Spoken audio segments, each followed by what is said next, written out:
I wanted to just briefly remind everybody about the importance of the godparent and the responsibilities that the godparent, or Spiridon, in your case, sponsor, okay, and like Demos, many of you have sponsored an adult. And so what are your responsibilities and what are your consequences for not taking your responsibilities? So first off, if we can start, sometimes I've heard this very beautiful expression in Greek. Φυτεύσετε την σχέση που έχεις με το Θεό. It's a beautiful saying because there's a cultivation of your relationship. So here, φυτέψουμε κάτι is we plant and we cultivate. So if, and many of you have gardens. I've been to your house, I've seen those gardens.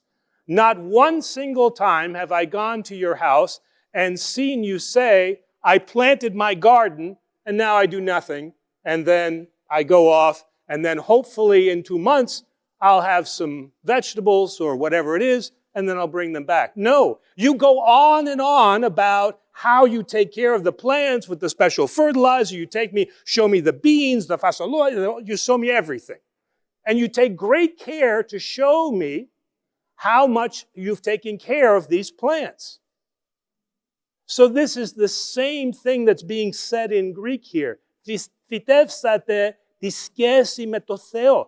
That cultivate this relationship that you have with your godchildren or your sponsors. Meaning that it's not just you pick a sponsor or a godparent, you bring them over to the baptismal font, you watch me dunk them a few times, you put oil in their hair, and you say, bingo, bango, I'm done, and there's my responsibility, and it's all done. No. In Orthodoxy, you are, as a godparent or sponsor, responsible to stand before Christ at the second judgment and to account what you have done or what you have failed to do with your godchild. So, if you were selected to be a godparent and you never saw your godchild after that, then you will be held accountable for that at the second coming.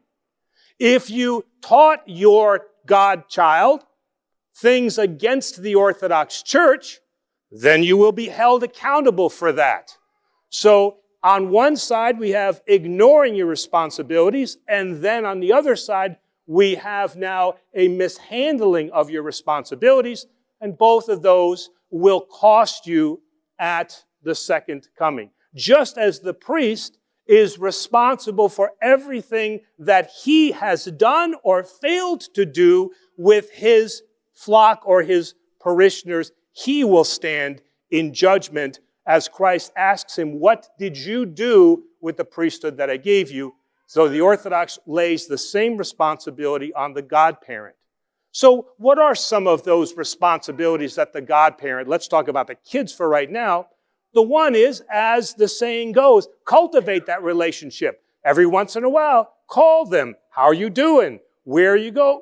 What did you do? What is it that you want to become? It's a very similar relationship to what the parents have. And that's why the Orthodox demand that not the parents, but that the godparents must be Orthodox. The parents do not have to be Orthodox. I can baptize a child because the baptism is solely related to an individual event. That child is being baptized. That candidate is being baptized, not the parents. But the one who is responsible for how they will conduct their lives, that sponsor, it must be a member of the Orthodox Church in good standing and must be old enough that they can also understand what those relationships are. Sometimes I have people that come to me and they bring, God love them, they bring their 10-year-old daughter and they say, she's going to be a godparent. What are you doing? See, even she disagrees, right? All right, that's what I like. So you have to be old enough to understand the responsibilities. So then they say, well, they'll grow together in faith. No, that's not what godparenting is all about. Godparenting is that I know the faith, I've lived the faith, and I'm going to pass that treasure on to you. And so you have to be of the appropriate age. That's why I say that for myself, 18 or 19 years old is an appropriate age. All right? Now, if they want their daughter or son to participate, okay, that's something else. They're learning about the faith. But I have the parents who sign the form and then commit themselves to be responsible for the raising of the child.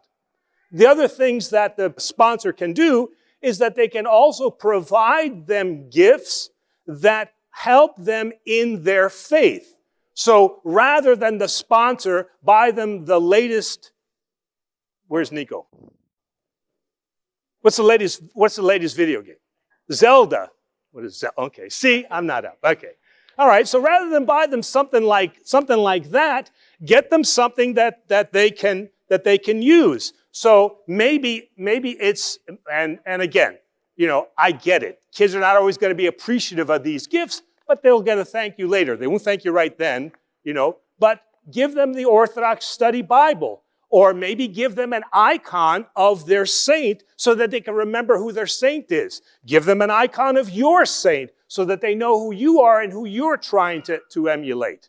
So we are supposed to stay involved in our godchildren's lives at least until they become old enough that they have the experience of the Orthodox Church and that they can handle themselves appropriately in church.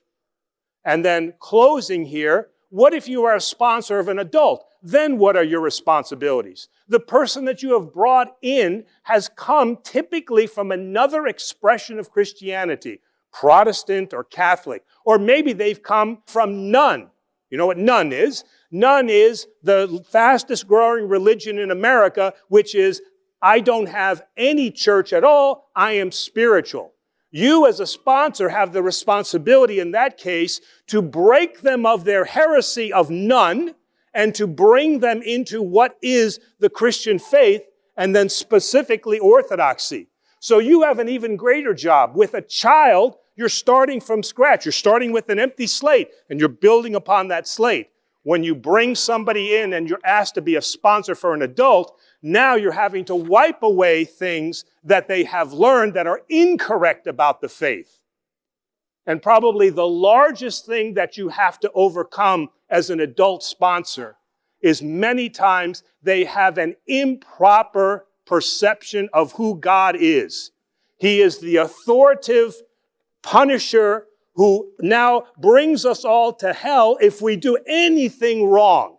And that's the first thing in Orthodoxy as a sponsor you must clear up, is that the God that we worship is a God of love, a God who understands our suffering, and who is with us at all times. As the last line in the baptism, which says what? That I will be with you until the end of the age. And these are the things that we have to make sure that we do when we become a sponsor or we become then a godparent.